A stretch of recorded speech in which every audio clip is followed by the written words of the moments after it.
हम क्या जान रहे हैं? Coagulation of blood. तो कोगुलेशन ऑफ ब्लड में अगर बात करेंगे तो ये एक मैकेनिज्म है जिसके द्वारा ब्लीडिंग क्या होता है? स्टॉप होता है। कहां से? ट्रॉमा और इंजरी रीजन पर। मान लीजिए ये आपका हाथ है और ये हाथ अचानक किसी कारण से कट गया, चोट लग गया, वहां कट गया, तो वो जो रीजन जहां कटा है उसको हम ट्रॉमा या इंजरी रीजन कहेंगे। ट्रॉमा या इंजरी रीजन कहेंगे। उस ट्रॉमा या इंजरी रीजन के पास जो कटता है वहां से ब्लीडिंग होता है।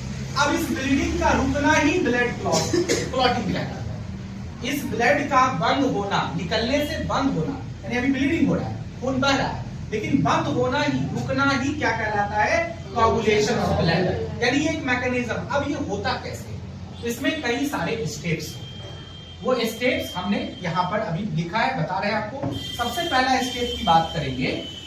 हमारे ब्लड प्लाज्मा में, क्योंकि ब्लड के दो कंपोनेंट्स क्या क्या होता है? बोलो, ब्लड प्लाज्मा और कॉर्पोसल्स। तो ब्लड प्लाज्मा जो लिक्विड पार्ट है उसमें प्रोथ्रोम्बिन पाया जाता है। प्रोथ्रोम्बिन थ्रोम्बोकाइनेज एक एंजाइम होता है ब्लड में, वो इसको कन्वर्ट कर देता है थ्रोम्बिन में। थ्रोम्बिन एक एंजाइम है। ये step first complete. Step second में क्या होता है कि ब्लड के अंदर एक फाइब्रिनोजेन प्रोटीन होता है। वैसे तो कई प्रोटीन मेजर में आता है, फाइब्रिनोजेन है, एल्बुमिन है, ग्लोबुलिन है, जिसमें फाइब्रिनोजेन ब्लड क्लॉटिंग के लिए स्पेशली जाना जाता है। लेकिन ये इनएक्टिव फॉर्म प्रोटीन है, यानी काम नहीं करेगा। काम कब करेगा? जब ये एक्टिव फॉर्म में आएगा। तो एक्टिव फॉर्म में कौन कन्वर्ट करेगा? ये जो थ्रोम्बिन एंजाइम जिसे आपने यहाँ पे कन्वर्जन हुआ है, वही थ्रोम्बिन एंजाइम क्या करेगा?